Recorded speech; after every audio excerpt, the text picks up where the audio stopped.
are about plagiarism. I am still very surprised that some authors dare to do plagiarism. We have very easy softwares to check for plagiarism. It's ridiculous. However, when we do a comparison between a submission and the full literature, if we find 20% overlap, we consider that the author has done a good job in doing a good bibliography. So it is not that we just reject papers where there is a few sentences common with other papers. Of course, if we find 50 to 60% of overlap, then we know that there is a plagiarism, and it's very easy to check. Those papers are rejected right away.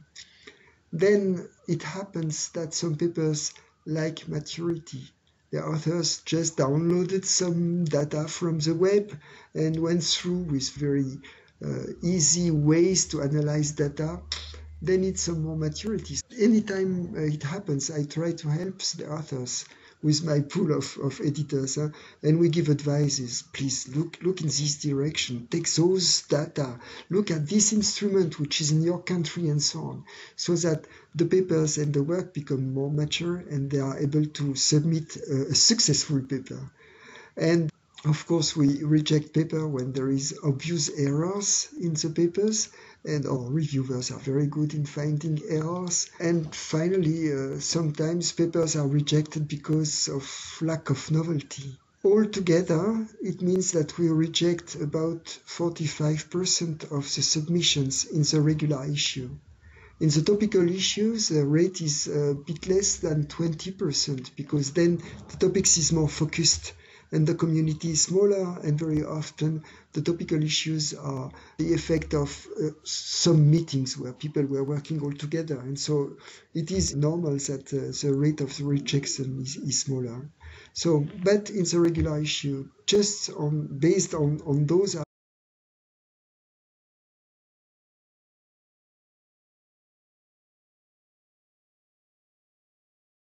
Yes, quite often young researchers are very excited about the fact that they understood many things during their PhD and they want to share those things. And so they write their first paper like a textbook. Unfortunately, most of the colleagues already know those things and they don't need a textbook. They need a paper with results and new features or a method or something new to understand. So my first advice would be, please don't write a textbook. You can refer to the books you've read during your PhD, but don't try to reproduce all the things that you discovered and go directly to your results. Of course, you must quote your colleagues, you must do a good bibliography, but you don't need to explain everything that is written in others' papers, and then you show how you improved the previous work. The main don't I have is don't do plagiarism. We have very good tools to detect plagiarism. Don't do that. Then you will be blacklisted, not officially blacklisted, but your reputation will suffer a great deal if you do such things. Don't do plagiarism. Just quote your colleagues. That's very important. Be fair with the others' works. And also, if you are aware of others' works, quote them, cite the others. It's very important that you show that you've read the literature.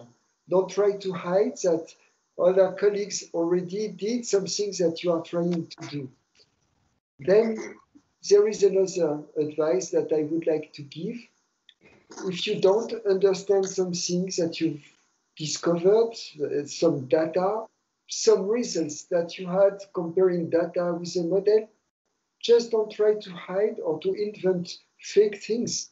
If you don't understand, you can tell it. You can say, I did this and this to check that and so on, and this assumption, it does not work.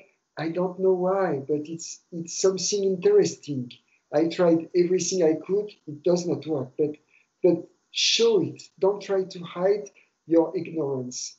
Very often, being ignorant is very important to make science progress.